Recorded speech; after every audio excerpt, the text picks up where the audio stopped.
We're gonna go over how you can lose 250 pounds in 2 years, and we're gonna start right now. Now, obviously, if you only weigh 250 pounds, you shouldn't be losing 250 pounds. And if you weigh less than 250 pounds, you shouldn't be losing 250 pounds, or you can't.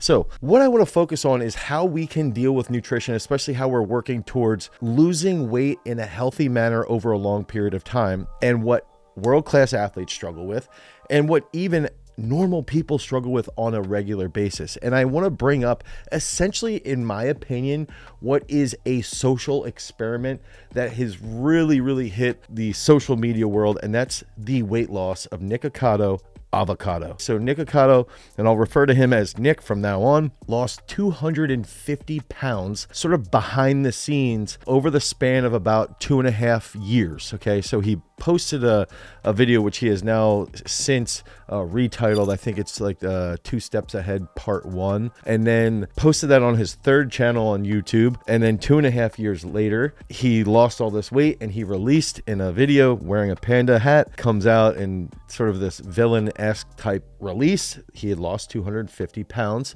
and proves out what ends up happening, and shows the world, like, I've lost all this weight. Look at me, I'm relevant again. I've gone through all this big processing behind the scenes and sort of fooled everybody, right?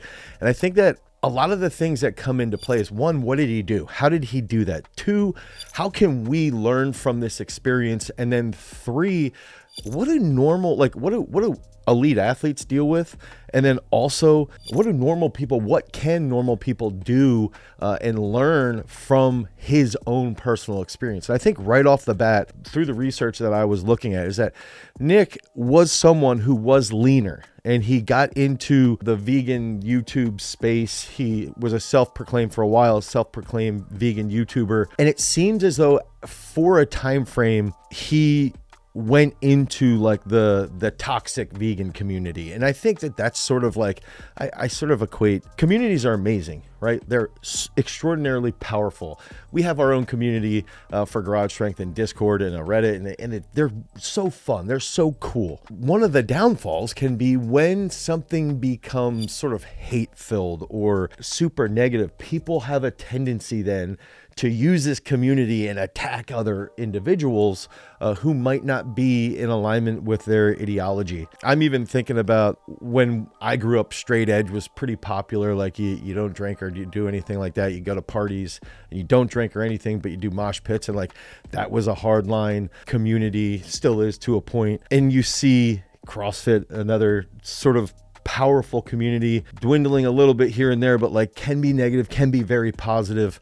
And so you start to see where someone like Nick can look for the success of a community and go down potentially that negative aspect of the community. And that is sort of what he, even going out of veganism to a point, and then he got into doing mukbangs. And so mukbangs are eating broadcasts. Okay, so it's a Korean term, and it's essentially like you get to watch somebody eat a ton of food. He's sort of like the antithesis of the mukbang YouTube space for a time, where it was like mainly women who were doing it, and then he got into it, and he would add in his skits and his off the rails personality. He's got a very unique personality, and he would add that in, and he just had this huge rise on YouTube. And subsequently, in some points of his YouTube posting, would be doing like 5+ mukbangs a week. So he might sit down with just piles and piles of food and just go to town. It's important to recognize for everybody how much psychology plays into eating. Stephen Guyenet has,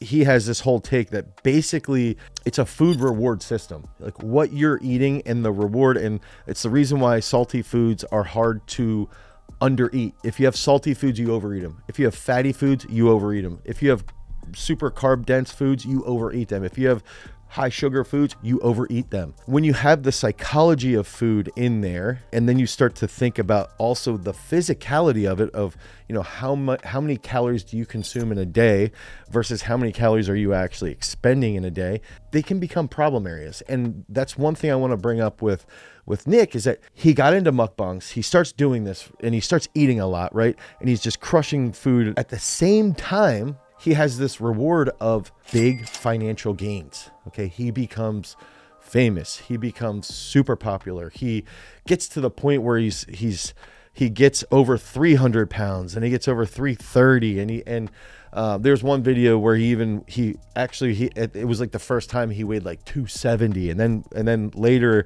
was trying to get over 300. And as somebody who has weighed over 300 pounds, I can relate to the fact that like it's hard to stop it. It's hard to flip the switch and change it, and you just sort of accept it and roll with it, because that's the psychology that you're in that space. He's been open about poor relationships that he's been involved with, where he's even posted videos showing breakups and talking a lot on camera about those poor relationships. And I think when we think through emotional standard or emotional stability, we have to recognize ourselves as athletes or ourselves as people, what that can do for us in a negative sense, right? Is that it's easy to snowball one way or the other. And if you're in a bad headspace, you just keep going with it. And I think we need to constantly think through that for ourselves. There's a lot of things going on in our own lives that we don't recognize that can have a positive or a negative impact on the path that we're taking in sports performance or in weight loss or whatever that world might be. And so in Nick's case, he works through this, right? And he's got these financial gains. He's reaping this huge financial reward, but at the same time becoming extraordinarily unhealthy and becoming less stable, less capable to hold his emotions in check. So we fast forward. Okay, let's say we get to 2022. At some point behind the scenes had decided that he was going to film short form and long form videos and try to get ahead of schedule on filming and try to edit these later. And at the same time, so he would have all these videos filmed when he's obese. And then at the same time, he would be behind the scenes losing a ton of weight and then come out 2.5 years later and release his new self. And so the interesting part here, first of all, I just want to point out that it's actually insane that he could get 2 years ahead on his posting. Now, his videos are pretty simple in the setup. I would assume his team's not super huge because his videos are pretty simple for the most part, but like to get 2 years ahead of posting is absolute insanity. And I could only imagine that, because for us, if we can get 3 weeks ahead in posting, we are ringing the bell of a PR and having a lot of fun around that. So that's really a testament to his work ethic, his foresight, his ability to like focus on a massive goal. Okay. And so I think that's like the first big step that we have to look at, is that if you want to do something like lose weight, or you want to be an elite athlete, or you want to just get better at some type of task, the first step is to say, this is what I want. This is where I want that to be in this time frame, let's say 2.5 years. And then you set the plan in motion. And there's even a video of him where he's actually looking at, if he would try to lose weight, how long would it take him to get down to, I think he had it figured out like 180 pounds, and it ended up being 24 months if he lost 5 pounds a month. There was a lot of foreshadowing, and I don't even know if at that point he had already determined that's what he wanted to do. But the big thing is, he did at one distinct point decide, I'm going to do this. I'm going to set the goal, and I'm going to put things in motion so that I can achieve this. Now, the thing that I wanted to bring up, he was upwards of 400 pounds.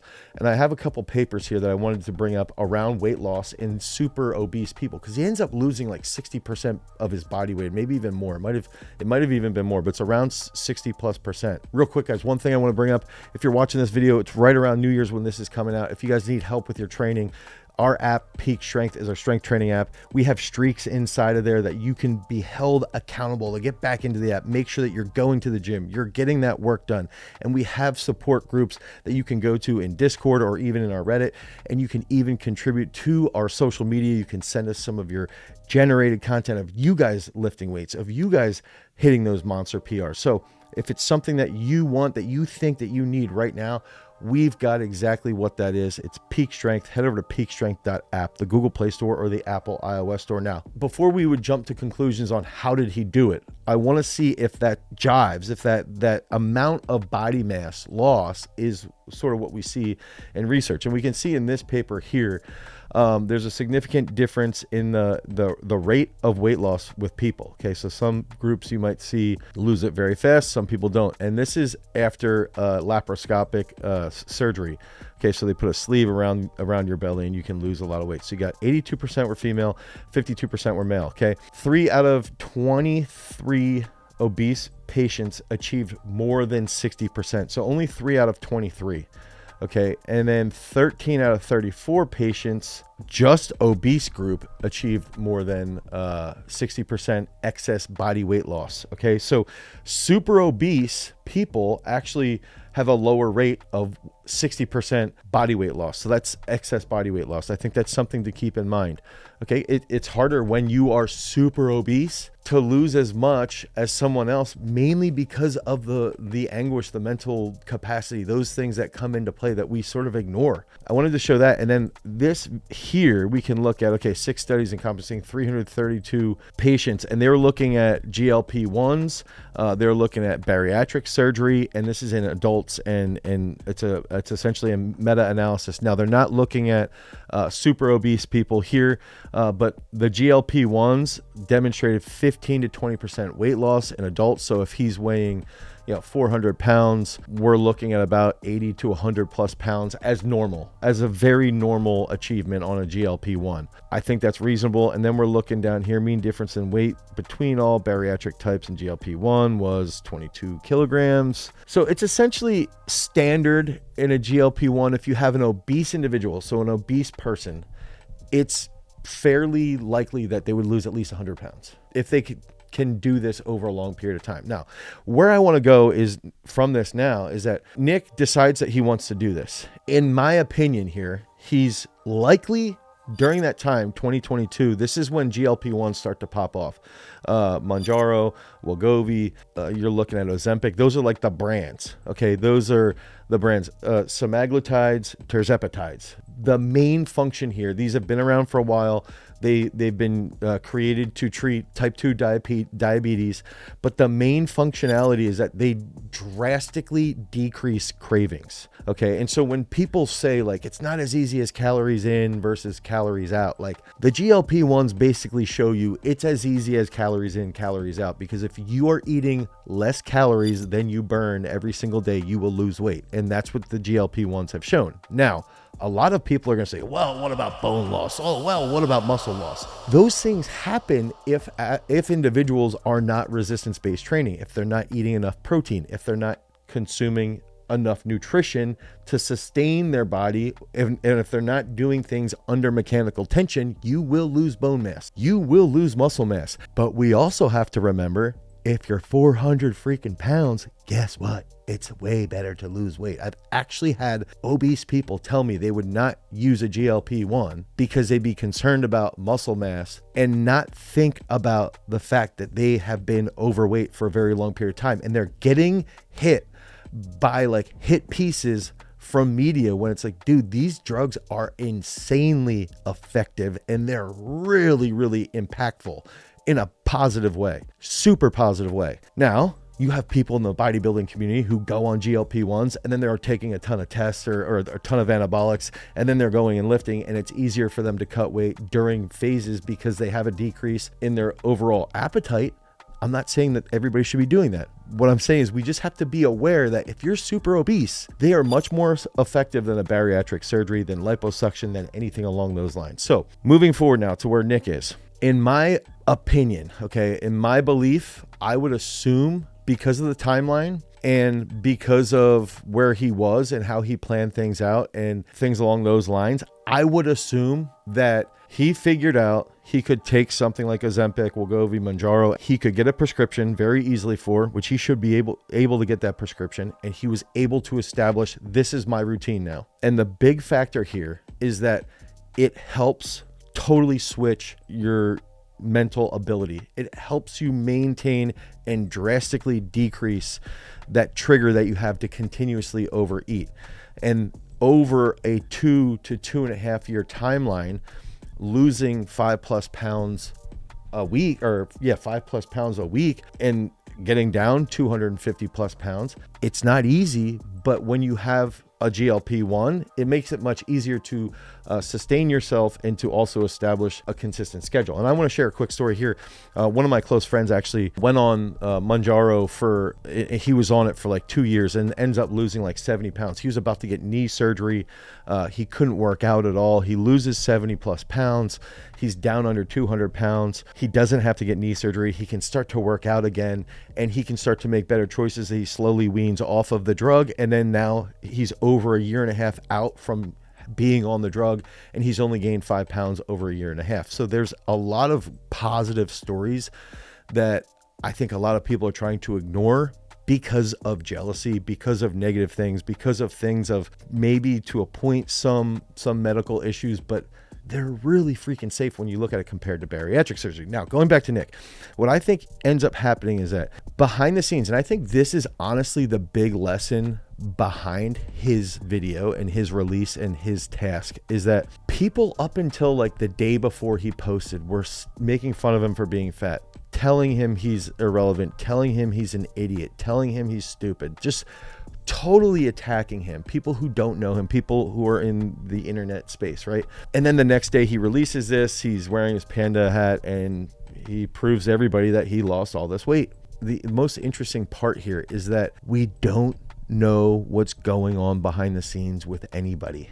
And we don't know what people are struggling with, and we don't know what they're going through, and we don't know what they're trying to do or what they're trying to accomplish. And so my whole goal with this is that everybody is dealing with demons. Everybody is dealing with personally weight loss. I've been 300 plus. I've gotten down to 215 and did a photo shoot and looked really great. And then I've gone back up to 240, and then I've gone back down to 230. And I personally still want to get leaner, but I struggle with overeating.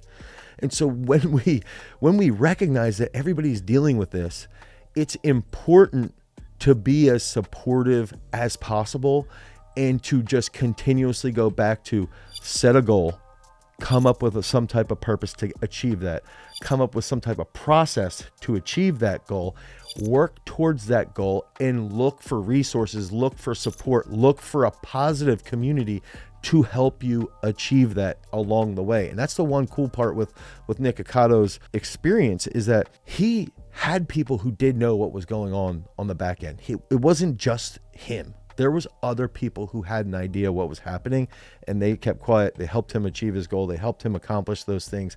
That's a really big lesson that we have to learn. Now, one thing I want to point out that I still don't necessarily enjoy in Nick's video is that he releases like, I won.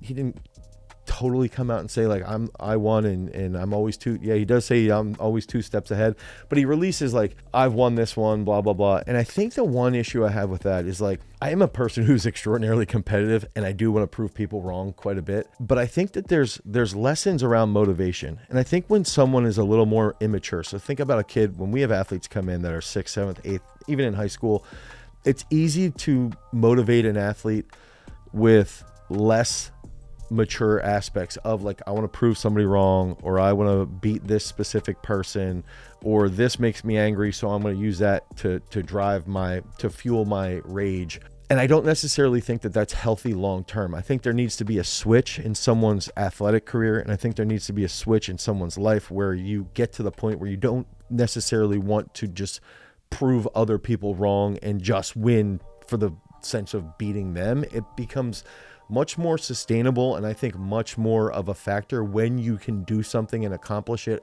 from a logical sense for yourself, because it becomes more sustainable long term. It becomes more enjoyable long term. You're more so about improving yourself for your own health and for your own well-being than you are about shoving it in somebody else's face. And that's just one little thing, one little takeaway that I think we've just got to be a little bit aware of. And I hope Nick stays lean for another 60 years. I hope he continues to grow in his lessons. And I think the biggest thing is it comes back to, he clearly ate less food.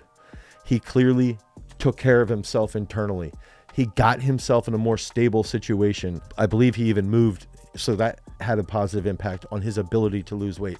He surrounded himself with people who would keep this tight to their chest so that he could accomplish his goals. And those are really the big factors here. And so for you guys out there, I think about someone like somebody who's an Olympic champion and I think Olympic bronze medalist as well, Rulon Gardner. This is a guy who is one of the greatest wrestlers from the U.S. He beat Alexander Karelin, and he's an example of people have beaten him down because he has had serious weight gain and then weight loss and weight gain. And it's like, we've got to just be supportive.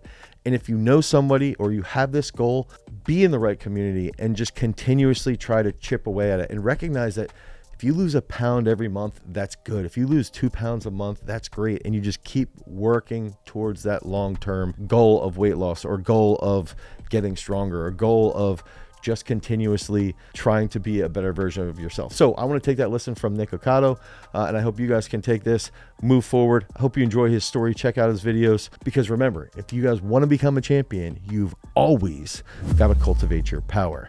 Peace.